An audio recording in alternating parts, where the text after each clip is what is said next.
So most known for, I think for a lot of people, would be bringing Jabba the Hutt to life in Return of the Jedi, would you say? Yes, yes. My work on the Star Wars films probably are the ones that people know most of the work that I've done. Jabba was 1982.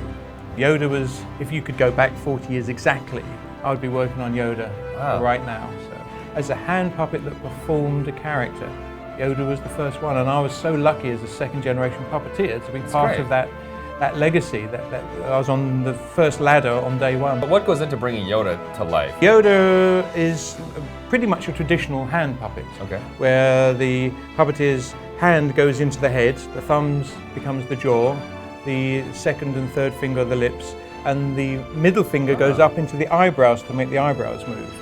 For the other expressions of Yoda, the eye movements, the ears, they're cable controlled.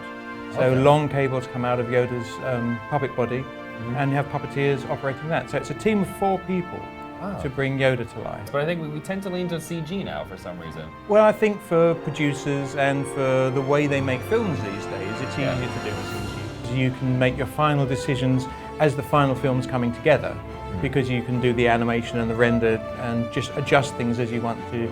If you're doing it in animatronics, if you want to change something, you have to reshoot it. But I mean, certainly all the fans that come up to me, they love the original puppets. And I don't think I've ever met anyone who prefers the CG version of Yoda or Jabba to the puppet. No.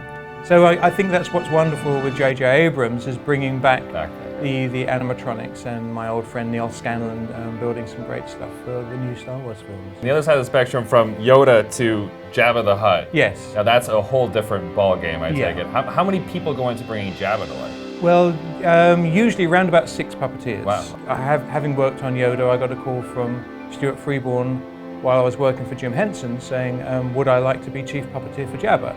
I didn't have to audition, I had a phone call, and I said yes please, and that's how I got the job.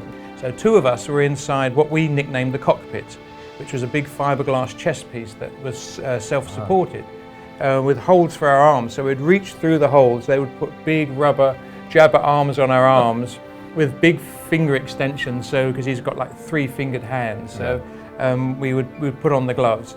I did the right hand, I did the jaw for Jabba, and the voice on set. Oh really? Okay, I was Jabba's voice on set. That's amazing. So, and then next to me, Toby was doing the left arm and head movement and tongue.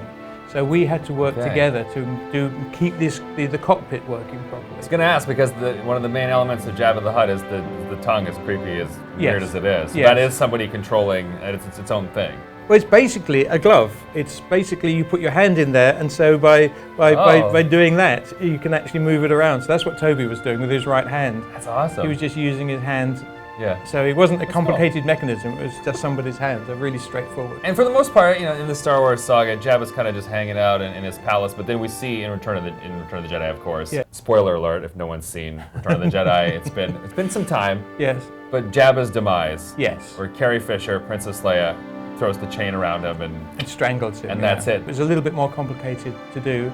And we had one extra puppeteer when Jabba was getting strangled inside with Toby and I. Mike Quinn was in there to push the mechanism forward to make his eyes bulge out. Did you rehearse with Carrie then? Was she brought in and rehearsed that sequence? And oh yeah, I mean that was the nice thing. We got on really well with Carrie, and she was great. She enjoyed Jabba, so we had a good fun relationship. It's a great scene. Awesome. Well, I wish we could have more time to talk. Labyrinth and all the other things that you've done. You've done some amazing work, but that's all the time we've got. All right, okay.